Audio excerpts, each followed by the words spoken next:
area, while also allowing just enough space for this next massive build.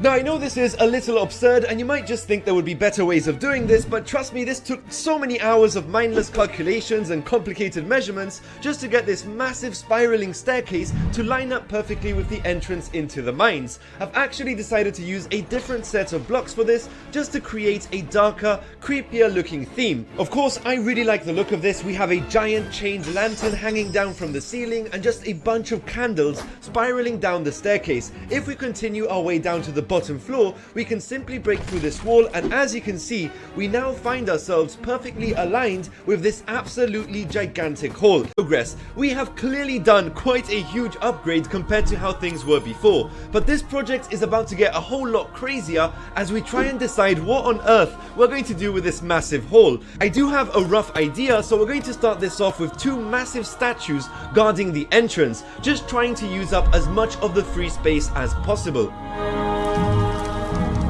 The statues were inspired by this build I found on Google, and I've just made it a bit better. Let's just say I've incorporated my own style.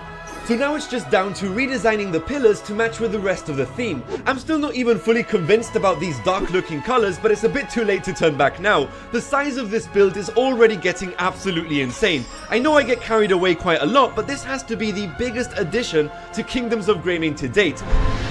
But I definitely have to admit, it is looking pretty incredible. The sheer scale of this room is so ridiculous, it even broke through the surface of the mountain. But I mean, compared to what's already been built, it isn't really a big deal. So I just basically expanded on the mountain range.